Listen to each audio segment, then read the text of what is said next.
अस्सलाम वालेकुम। एक और वीडियो के साथ मैं हूँ वकास अकरम।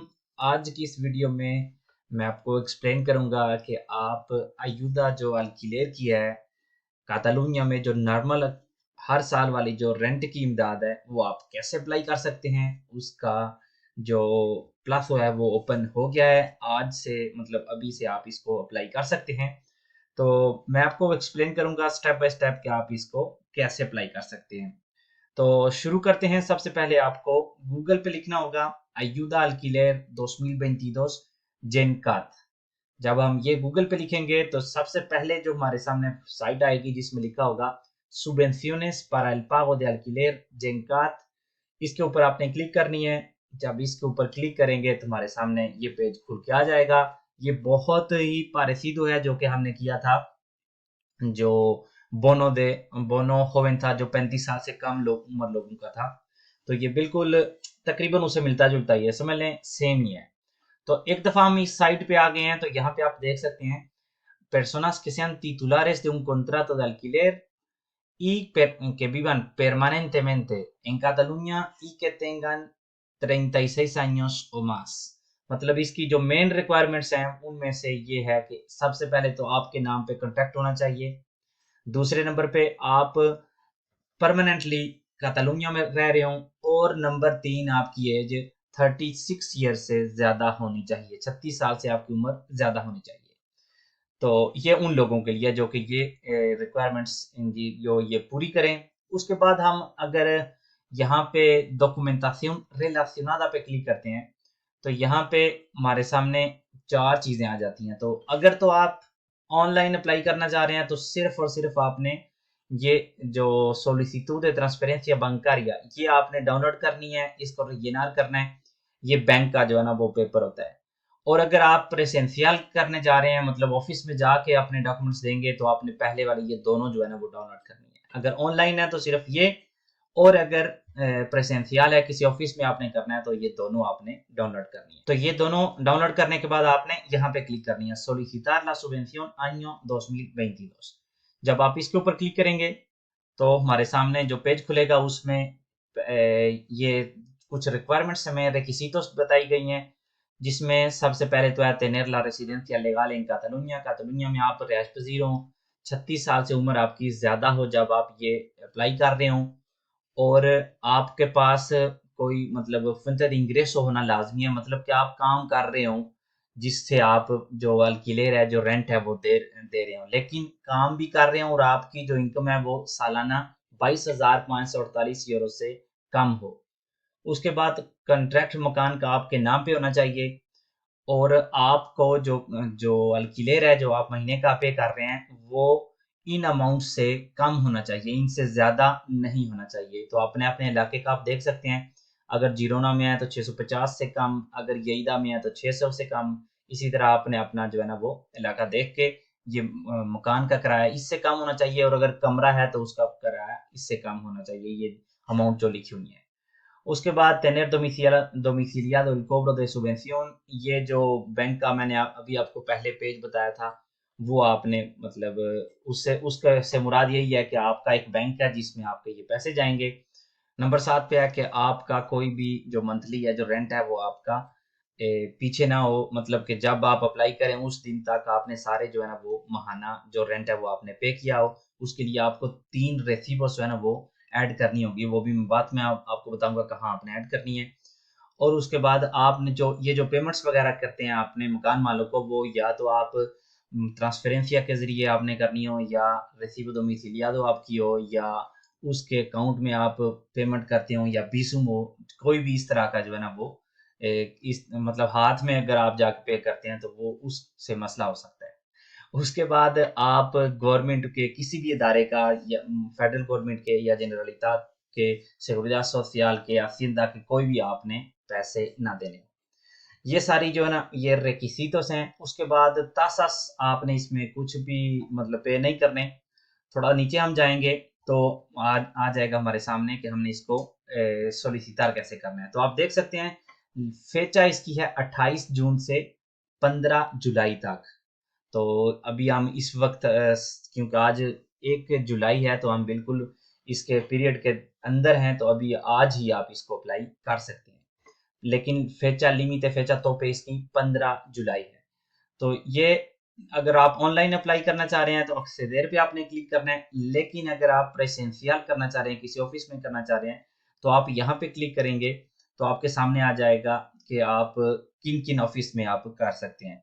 तो अगर यहाँ प्रेजेंशियल में आप क्लिक करते हैं तो जो ऑफिस हैं जिनमें आप ये कर सकते हैं तो वो आप यहाँ से ढूंढ सकते हैं। अगर आप बार्सिलोना में रह रहे हैं फॉर एग्जांपल तो आप यहाँ पे बार्सिलोना लिखेंगे तो इस तरह आपके सामने ये सारे ऑफिस आ जाएंगे जहाँ पे जाके आप प्रेसेंशियल में ये कर सकते हैं। लेकिन क्योंकि सबसे आसान यही है कि आपके पास सर्टिफिकेट डिजिटल हो या आई आईडी कार्ड हो जो कातालुनिया का है, तो उसके साथ आसानी से आप इसको ऑनलाइन अप्लाई कर सकते हैं, जो कि अभी मैं आपको जिस तरीके से बताऊंगा। तो क्योंकि हम इंटरनेट के जरिए कर रहे हैं तो हम यहाँ पे एक्सेलेर पे करेंगे। एक्सेलेर पे करेंगे तो ये हमें कहेगा कि यहाँ से आपने इडेंटिफिकार होना है। यहाँ पे आप एक्सेलेर को इडेंटिफिकेशन डिजिटल करेंगे तो अपने सर्टिफिकेट डिजिटल के साथ क्लावे के साथ या जो भी आपके पास हो आईडी आईडी कार्ड हो उसके साथ जब एंटर होंगे आप तो ये पेज खुल के आ जाएगा। यहाँ पे सबसे पहले आपने अपनी दातोस अपना नाम अपील उसके बाद डॉक्यूमेंट आपके पास कौन है नहीं है दे नहीं है वो लिख के उसका यहाँ पे वो नंबर आपने लिखना है नहीं है का। उसके बाद विकेंसी कब तक ये वैलिड है। उसके नीचे जब आएंगे तो दातों से कॉन्टैक्ट पे यहाँ पे आपने ईमेल लिखना है, अपना टेलीफोन नंबर लिखना है, अगर फ्री हुआ है तो वो भी लिख दें, लेकिन यहाँ पे मोबाइल लिख लें। जिन जिन पे ये सुर्ख कलर का अस्टेरिस्क है ये लाजमी है। यहाँ पे डिस्कैपेसिटी कोई माजूरी तो नहीं है आपको, सी या नो। अगर सी किया तो यहाँ पे वो आपको वो नंबर देना पड़ेगा। फैमिलिया नुमेरोसा है आपकी, मतलब आपके बच्चे 3 हैं या उनसे ज्यादा हैं और उनकी वो कार्ड बना हुआ है तो सी कर दें, अगर नहीं तो नो कर दें। फैमिलिया मोनोपेरेंटल अगर बच्चे हैं और सिर्फ एक ही वालिदैन में से एक ही है तो उसको कहते हैं मोनोपेरेंटल। तो आपने अगर इस केस में मोनोपेरेंटल है तो सी कर दें वरना नो। जेनेरो लड़का या लड़की, फेचा de nacimiento आपका आपकी डेट ऑफ बर्थ। थोड़ा नीचे आप जाएंगे तो estado civil कि आप शादीशुदा हैं या गैर शादीशुदा, situación laboral काम कर रहे हैं, activo पेंशनिंग है तो पेंशनिस्टा, आपका अपना काम है autónomo, आप पारादो हैं मतलब पारो वगैरह ले रहे हैं तो यहाँ पे आपने क्लिक करनी है। nacionalidad आपकी नेशनलिटी कौन कौन सी है, país de nacimiento किस मुल्क में आप पैदा हुए। उससे नीचे ये datos bancarios हैं, यहाँ पे आपने ईबान नंबर लिखना है अपने बैंक का, जो इंटरनेशनल बैंक अकाउंट नंबर होता है आपके जो बैंक की कॉपी होती है उस पे या एप्लीकेशन पे हर जगह पे ये आपको मिल सकता है। थोड़ा सा नीचे करेंगे तुम्हारे सामने दातों से विवियंदा आ जाएंगी। यहाँ पे हमने tipo de vivienda लिखना है, calle avenida plaza जो भी आपका होगा, गली का नाम लिखना है, número लिखना है और उसके बाद piso puerta अगर आपका है तो वो भी आपने लिखना है। अगर कासा है तो सिर्फ नंबर के साथ काम चल जाएगा। código postal यहाँ पे आपने código postal लिखना है, प्रोविंसी आपका कौन सा है, उसके बाद कोमार्का यहाँ से क्लिक करके अपना कोमार्का ढूंढना है, अपने मुनिसिपियो उसके बाद आपने लिखना है। सारे आस्टेरिस्क हो गए मतलब लाजमी है। एंड पे आपने लिखना है रेफरेंसिया कतास्ट्रल, ये भी आप देख सकते हैं ये भी लाजमी है। ये हर मकान का मतलब हर विवियंदा का एक रेफरेंसिया कतास्ट्रल होता है। आमतौर पे ये जो हमारी डिक्लाराशन de la renta है उसके ऊपर मेंशन होता है, अगर वो आसान है नज़दीक है आपके तो वहां से आप ले सकते हैं। अगर नहीं तो इसको आप कैसे ढूंढ सकते हैं, ये जो वेबसाइट है इसको आपने कॉपी करना है, HTTPS से लेकर सामने एंड तक आपने इसको कॉपी करके जब आप पेस्ट करेंगे तो ये पेज खुल के आ जाएगा। इस पेज पे हमने क्या करना है, मेरे हिसाब से तो सबसे आसान तरीका इसमें यह है कि आप जहाँ पे पोलीगोनो पार्सेला लिखा हुआ है इसके ऊपर क्लिक करें, यहाँ पे प्रोविंसिया अपना लिखें, मुनिसिपियो बाद में लिखें और उसके बाद आपने इसको कार्टोग्राफिया पे कर देना। जब आप कार्टोग्राफिया पे करेंगे तो ये हमारी जो जगह हमने लिखी हुई है वो खुल के आ जाएगी। तो उसको ये जैसा कि एक मैप होगा आपके प्रोविंसिया आपके मुनिसिपियो का, तो जिस तरह आप उसको नजदीक करते जाएंगे अपनी गली में लेके जाएंगे और जब ऊपर से आपको आपकी बिल्डिंग भी नजर आ जाएगी, बिल्डिंग का नंबर भी नजर आ जाएगा, उसके ऊपर आप क्लिक करेंगे तो सारी बिल्डिंग की रेफरेंस या कतासराल आपको मिल जाएगी।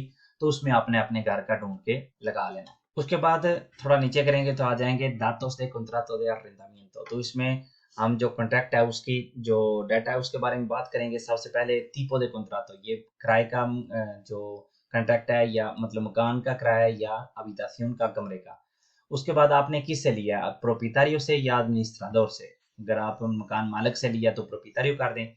उसके बाद वो क्या है, ये पर्सोना फिजिका या जुrídica। जुrídica होता है कोई पैसा है और पर्सोना फिसिका कोई ऑटोनोम है या खुद वो बंदा है, तो पर्सोना फिसिका ज्यादातर होता है। अगर किसी इम्प्रेसा से लिया तो यहाँ पे पर्सोना जुrídica आपने कर देना है। उसके बाद उसकी यहाँ पे आपने दातोस लिखनी है, nombre, apellido, tipo de documento, número de documento, उसके जो आपकी दातोस थी वही उस बंदे की आपने दातोस लिखनी है जिससे आपने ये लिया हुआ है। फेचा दे इनिशियो दे contrato, कब से शुरू है और कब खत्म होगा, यहाँ पे आपने लिखना है आपकी मंथली जो रेंट है वो कितना है। सिस्टम दे पागो आपने यहाँ पे लिखना है आप कैसे ये पे करते हैं। और es un contrato renovado, अगर ये रिन्यू किया हुआ है या अभी तक नहीं, सी या नो आपने यहाँ पे कर देनी है। उसके बाद आपने करना है siguiente। जब siguiente करेंगे तो यहाँ पे आ जाएंगी datos de convivientes। convivientes होते हैं जो आपके साथ रह रहे होते हैं।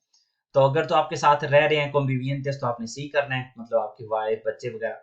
तो अगर नहीं तो नो कर दें। जब अगर नो करेंगे तो ये सब खत्म हो जाएगा, लेकिन अगर आप सी करेंगे तो ये आपके सामने आ जाएगा। यहाँ पे आपने अपने जो कॉन्विवियंटेस हैं उनका यहाँ पे आपने नाम लिखना है। फॉर एग्जांपल आप यहाँ पे नोम्ब्रे या पेहिदो जो है ना वो लिख के उसके बाद आपने यहाँ पे पारेंथेस को आपके मतलब रिश्ता क्या है इस बंदे के साथ, आपका 16 साल से ऊपर है या छोटा है। अगर मेनोर है तो सी कर दें, अगर नहीं तो नो कर दें। tipo de documento कौन सा उसके पास है, नहीं है दे नहीं है, उसका नंबर विgencia मतलब कब तक है। सिचुएशन लाबोरल वही जो आपने अपना लिखा था उस हिसाब से इस बंदे का भी लिख दें। एक्टिवो है मतलब काम कर रहा है, या पारादो है या पेंसियोनिस्टा है, जो भी है। ये सब लिखने के बाद अगर इस एक से ज्यादा आपके साथ रह रहे हैं, मतलब आपके साथ वाइफ है बच्चे भी हैं, तो ये जो प्लस का निशान है इसके ऊपर आपने क्लिक करनी है और एक और फैमिली मेंबर को ऐड कर लेना है। जब उसकी सारी दातों हो गई, अगर किसी और को करना है तो आप एक और का यहाँ पे प्लस के निशान पे कर देंगे। सारे फैमिली मेम्बरान को लिखने के बाद आपने नीचे जाना है। नीचे हमारे सामने ये आ जाएगा कि मेन जो आपने लाजमी तौर पे 3 चीजें आपने अफुनतार करनी है, यहाँ पे अटैच करनी है। वो पहली 3 है, मकान का जो कॉन्ट्रैक्ट है उसका, अल्कीलेर का जो कॉन्ट्रैक्ट है वो, जो आपने जो 3 रेसिबोस हैं आपकी आखिरी 3 महीनों की जो आपने पे की हैं, और hoja de transferencia bancaria जो शुरू में मैंने आपको बताया था, बैंक वाला जो पेज है उसको आपने फिलअप करके ऐड करना है, मतलब अटैच करना है इसके साथ। बाकी ये सारी दातों हैं ये ऐसी हैं जो कि वो आपकी खुद ही चेक कर लेंगे। तो आपने नीचे अभी मैं आपको बताता हूँ, ये इंफॉर्मेशन है हमारे लिए जो मैं कहा गया। उसके बाद अगर हम नीचे करेंगे तो यहाँ पे autorizo, तो मैं ये अगर यहाँ पे क्लिक नहीं करता तो इसका मतलब है मैं ये जो Agencia de la Vivienda है कातालुनिया की उसको इजाजत दे रहा हूँ कि वो खुद ही इन सारे इदारों से मेरी जो इंफॉर्मेशन है वो इकट्ठी कर लें। उसको करने अगर मैं यहाँ पे क्लिक करूंगा मैं ओपोंगो, इसका मतलब है मैं इजाजत नहीं देता। तो अगर मैं इजाजत नहीं देता तो मुझे सारे डॉक्यूमेंट्स जो है ना वो अटैच करने होंगे, लेकिन अगर मैं इसको ऐसे ही छोड़ देता हूँ तो वो खुद ही चेक कर लेंगे।